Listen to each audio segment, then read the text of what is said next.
all already know how it is.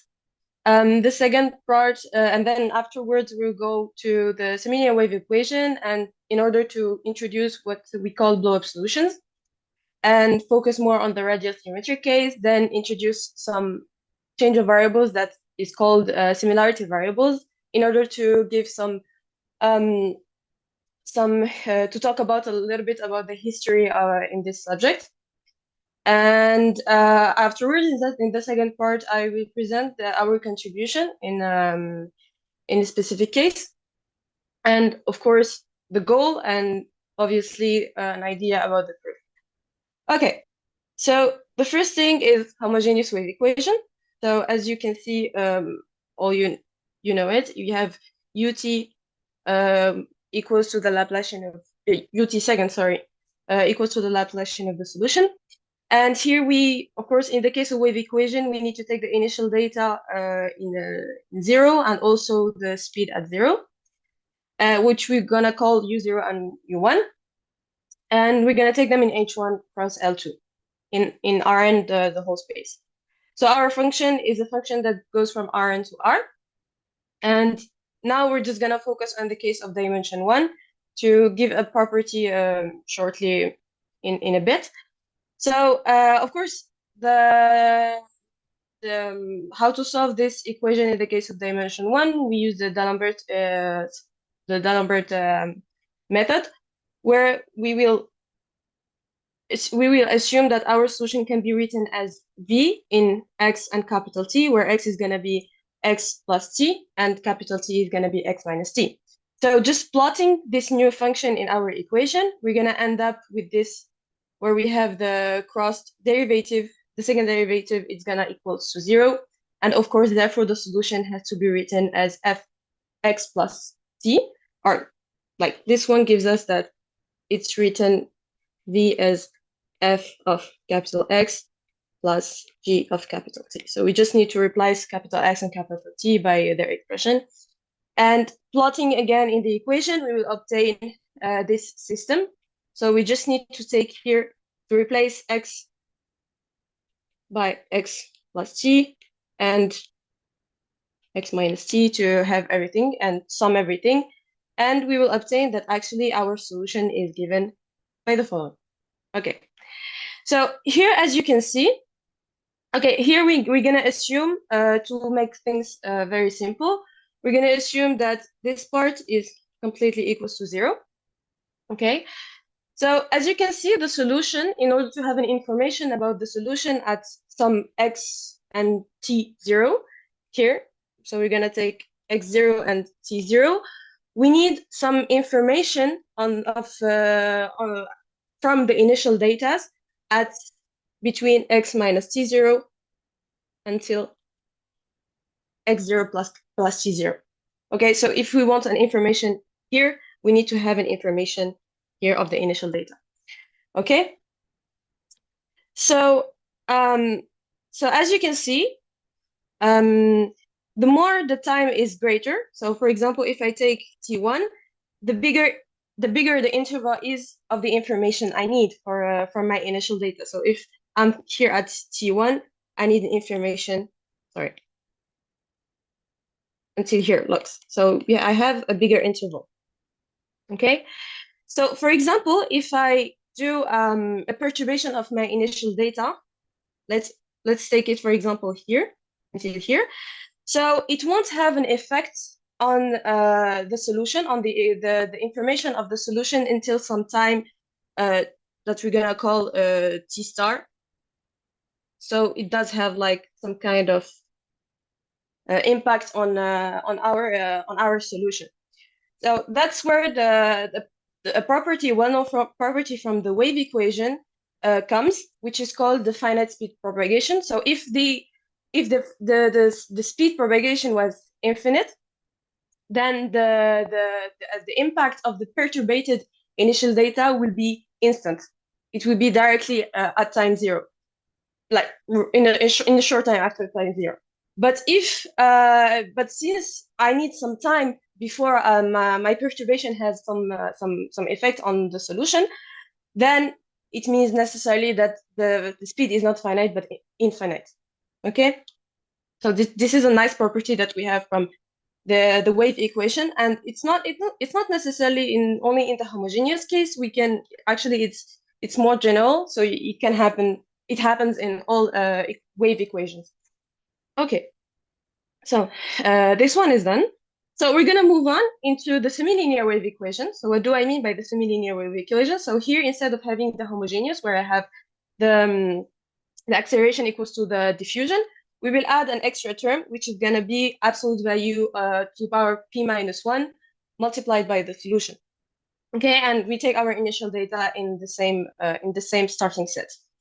Okay, here I'm gonna, in order to have the existence of the solution, I need to be in the Sobolev subcritical. Sorry, no, the Sobolev subcritical is not necessary for the existence. But actually, it's further later. I will explain in a bit. So what do I mean by Sobolev subcritical? I mean that this exponent has to be, of course, greater than 1 strictly, but also I'm going to take it to less strictly than 1 plus 4 over n minus 2. Okay, so to show the existence of of the solution for this equation, I just need to use some fixed arguments on compact sets. And here I'm not gonna dive into the solving the problem of the existence and also the unicity and continuity of the flow, so the Cauchy problem. But I'm just gonna give here some references. So here I gave Ginny Sofer-Velo in 92, and also Lindblad Hans and Christopher Sogg in 95. Okay, so here you can find where they showed the existence of the solution, the Cauchy problem, where they solved the Cauchy problem. Okay, so here for this equation, of course, it's a natural how to say dichotomy case that happens in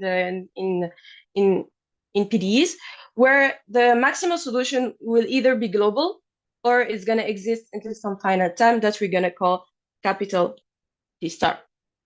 Okay, so in this case, our solution will blow up. So now I'm going to explain why I took the case where we are Sobolev subcritical. I recall the Sobolev subcritical is when we are smaller than this quantity, in order to actually have blow-up solutions. Okay, to be sure that I have the existence of blow-up solution.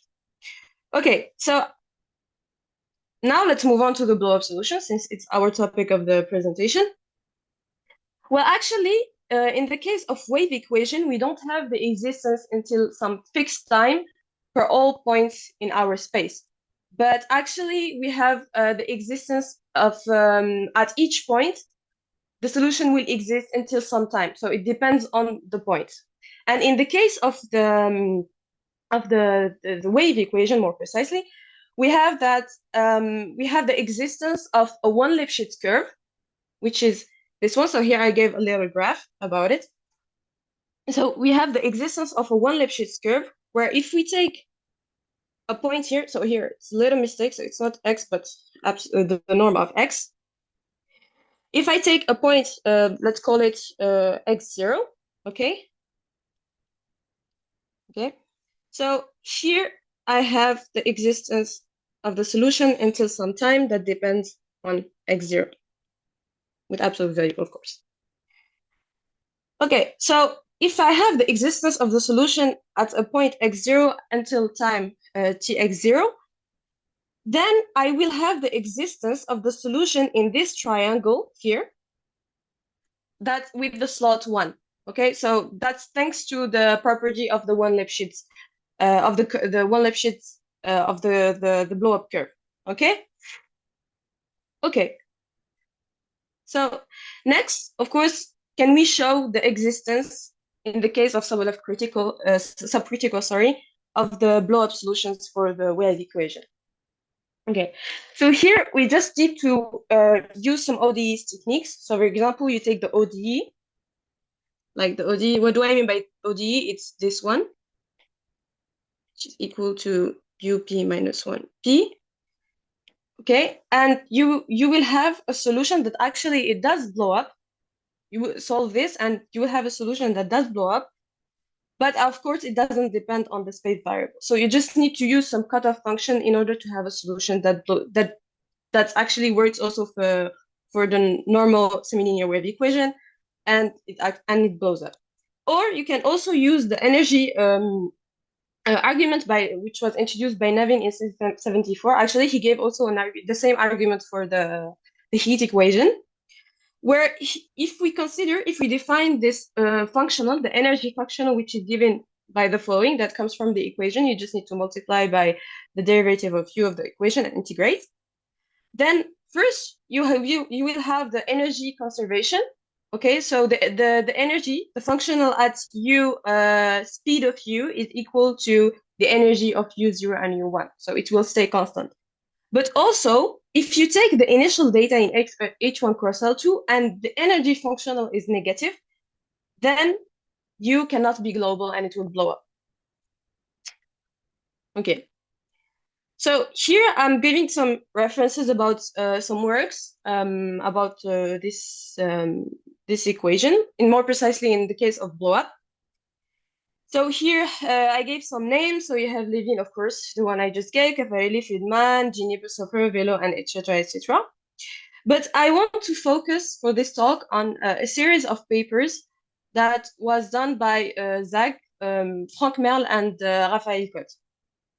Okay, so here, thanks to the finite speed propagation property that I showed earlier, in the case of homogeneous equation, but actually it's also valid in our case, we actually may study the equation in a much larger domain, much larger space, where instead of taking H1 cross L2 in Rn, we will take H1 log uniform cross L2 log uniform.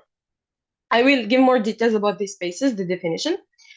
So here I will add another condition where I will take the exponent p, of course, greater than 1, but also I will take it in the case of subconformal exponents.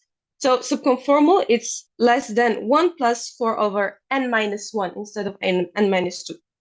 So here, the first remark I want to make is that since we can work in these bigger sets, we don't need the decaying condition at infinity in order to have our solution will belong to these spaces. Of course, okay, let's focus only on in the case of L2.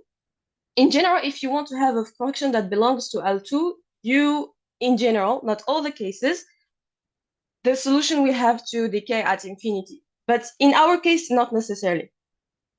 Okay, and the second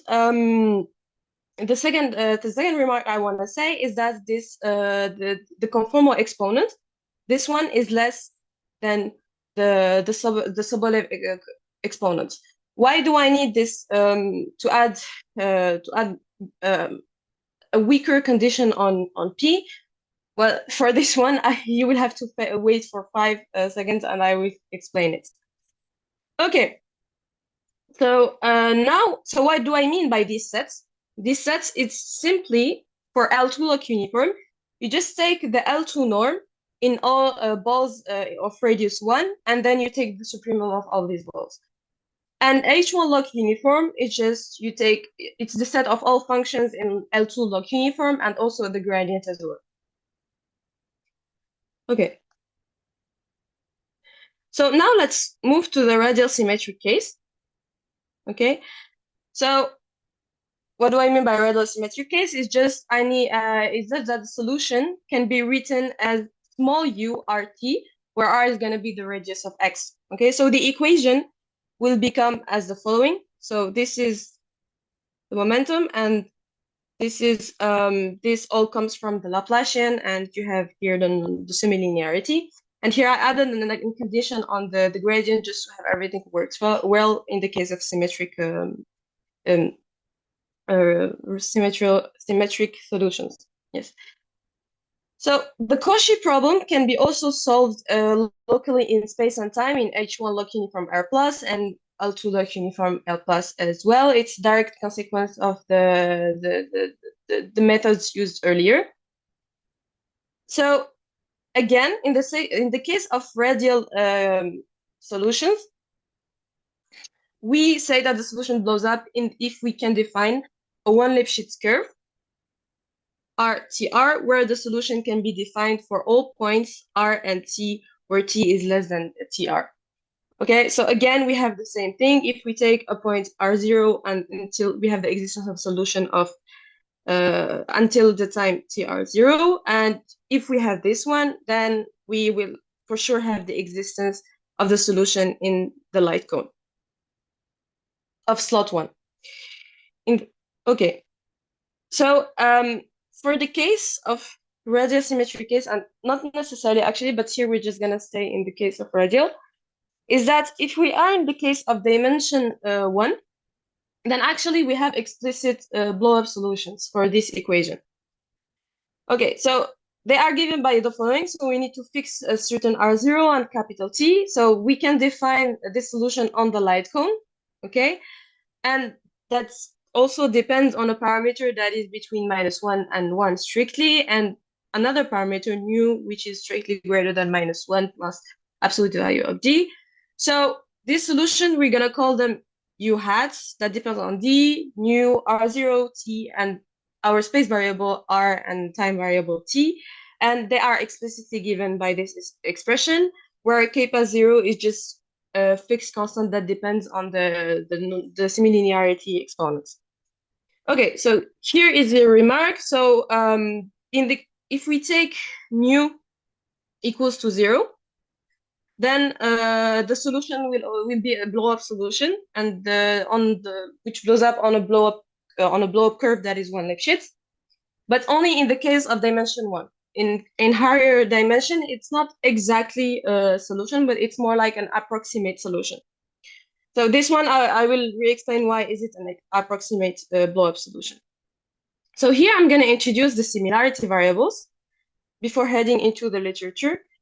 So we say for a given blow-up solution U and R0 and T0, which is less than the local blow-up time on R0, then we consider this change of variables, which is called the similarity variable.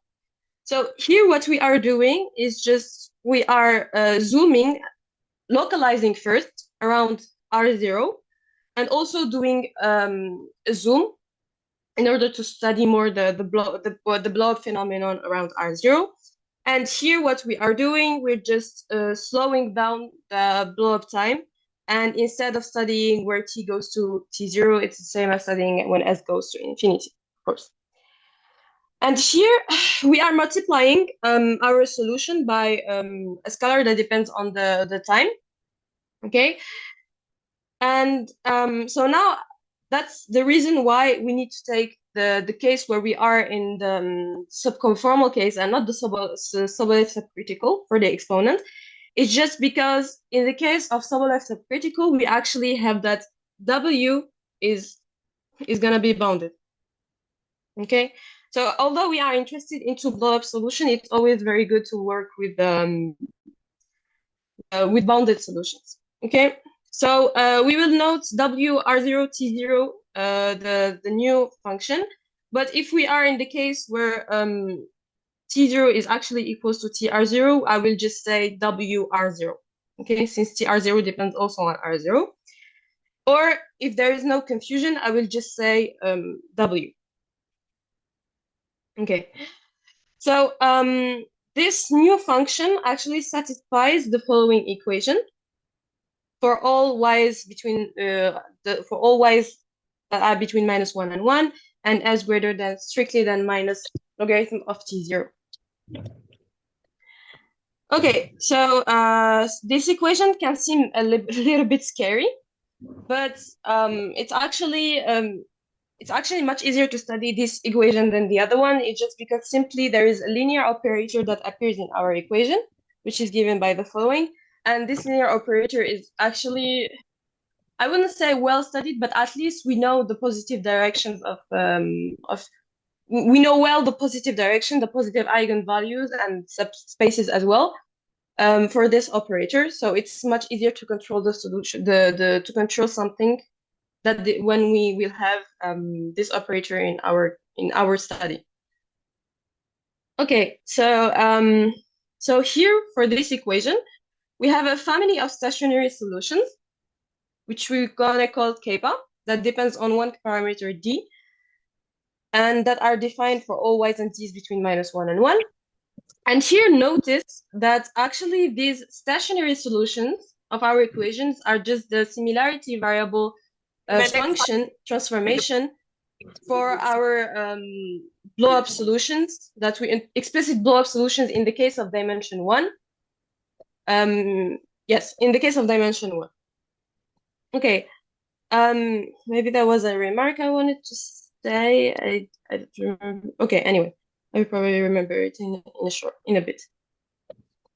Okay, oh yes, why did I say that these functions are actually approximate solutions? It's just because, okay, I should have said it a bit before. This family of solutions are not exactly stationary solutions. I made a mistake on this slide. They are stationary solutions in the case of dimension 1.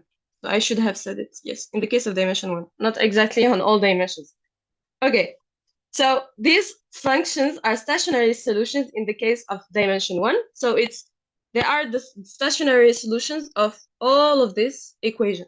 Okay, so this term, no. Okay, and these blow-up solutions are approximate of the approximate blow-up solutions for the semilinear wave equation in the radial case, or not necessarily in higher dimension, just because if you do the similarity variable transformation, you will end up with a stationary solution that is actually you will end up with a function that is an approximate stationary solution, not exactly a stationary solution. And why is it an approximate? Because here, as you can see,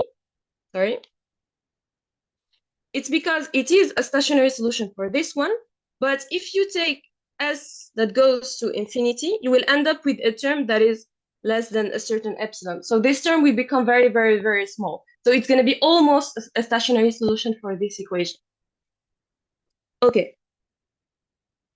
So now let's dive into earlier work. So now, just before, I'm going to introduce what we call non-characteristic points. So this is a lot of writing, but to just give a simple explanation is if you take, okay, I'm going to say it again, I'm repeating again. If you take a point, you will have a certain point R0, then the solution will exist until some time R0, and also on the light cone that I introduced earlier. But we say that actually R0 is a non-characteristic point. If we actually, this light cone, we can extend it, okay? So we can make it even better with a certain slope, delta, starting from a certain time, where delta is going to be strictly less than 1. Okay. So why did I introduce this? It's just because in the case of dimension 1, we have the work of Merle and Zaag in 2007, where they said in the case, if we have a blow-up solution, and R0 is a non-characteristic point for this blow-up solution, then actually our solution in similarity variable will converge to a stationary function, the soliton, up to a constant -1 or +1 in H1 cross L2, where kappa is where this stationary solution depends on the parameter d, as I said earlier, and d depends on R0, so it changes from point to point. Okay, and also we will have that actually the energy functional given by the following, that comes from the similarity variable equation. Then we will have the energy functional of this the solution in similarity variable. We converge to the energy functional of kappa 0. Where kappa 0, as I said earlier, I did yes, it's this one. It's a constant. So we will have the convergence to the energy of the solution in similarity variables to a constant. Okay, and also later in 2008, they said actually the set of non-characteristic points. So you take all the characteristic points of the blow-up solution is an open set, and the blow-up curve is not just one Lipschitz, but it's a C1 function on this set. And moreover, we have that the derivative of the blow-up curve on R is actually equals to dr, where I recall dr is the parameter of the convergence function. Okay, and moreover, this constant that is plus or minus 1, is gonna be constant on the set of non-characteristic points. So it's gonna be the same. If it is one for one non-characteristic point, sorry. If it is one for a non-characteristic point, then it's gonna be one for all the other non-characteristic points. Okay. So now let's move to the case of characteristic points. So simply, the characteristic points are just the points that are not non-characteristic. So in 2007, okay, first we need to introduce this space. Okay, it's actually Herbert space, and they said that actually if R0 is a characteristic point, that then we won't have a convergence to a one soliton, but we will have a convergence to a multi-soliton. So what do I mean by a multi-soliton? It's just the sum of of multiple soliton, but we need to multiply them by a constant that is plus or minus 1.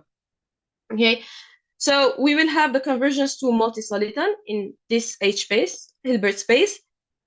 And actually, the parameter in this case won't be fixed parameters. So what do I mean by parameters? I'm talking about this one here. So these parameters are not going to be fixed parameters as in the case of non-characteristic points. So non-characteristic points, there are fixed parameters for each point. But they're going to be modulated in the sense where they will depend on the space variable in similarity variable. So they will move. Okay. So again, in 2007, they said also that we have a convergence to a constant, which is the energy of k plus 0, up to a multiplication by this constant, which is going to be the number of the multi-solitons. Okay, and in 2012, further later, they said actually the set of characteristic points is a finite on every compact. So, of course, from basic topology, you know that when we are finite on every compact, it means that the set is made of isolated points. Okay, okay, and also in the same work, they said that if you consider any solution, okay, we don't care if it's if we are any solution of the equation in similarity variables. So we don't care anymore about if we are talking about non-characteristic or characteristic point. You just take any solution that is the solution of the equation in similarity variables. And if you have that the energy is greater than the energy of k plus 0 starting from a certain time, and also that the solution is very close to a soliton up to a multiplication, plus or minus, doesn't matter, then actually this solution will converge at time at the initial time s0, sorry, s star, sorry, at certain time s star. Then you will have the conversion starting from s star to a soliton, again up to multiplication by a constant, and the convergence is gonna be in the H space, and it's gonna be of the order of exponential speed. And also the parameter of the profile is gonna be very close to the parameter of the initial profile here. Okay, so now I will move to another work, which is the existence of solution with the prescribed blow-up behavior. So for now, like in this case, they didn't how to say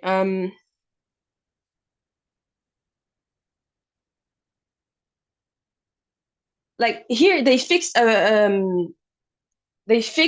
the profile, and then they showed that they have the existence of a blow-up solution that converges to the profile. Because in the earlier works I introduced, they took a solution and then they found the profile. Here it's the opposite. They fixed the profile and then they found the solution. So here what they say, so we have Raphael Côte and Zaag in 2013, 13, yes, where they said that if you take any integer greater than 2 and you do a sum of the solitons, alternated solitons, so plus or minus, and where the solitons are going to depend on a parameter that is given by a certain ODE, then you can have the existence of a blow-up solution, U, where 0 is going to be a characteristic point, so you can't extend it. And in similarity variables centered on 0 and the local blow-up time on 0, then you will have the conversions to the alternated soliton that you fixed earlier. Okay, so now I did a short introduction to the subject. I talked a little bit about the earlier work. I hope it was clear. And for this first part, I'm gonna stop here. I don't know if I should continue or... Okay, thank you. Thank you for the first part.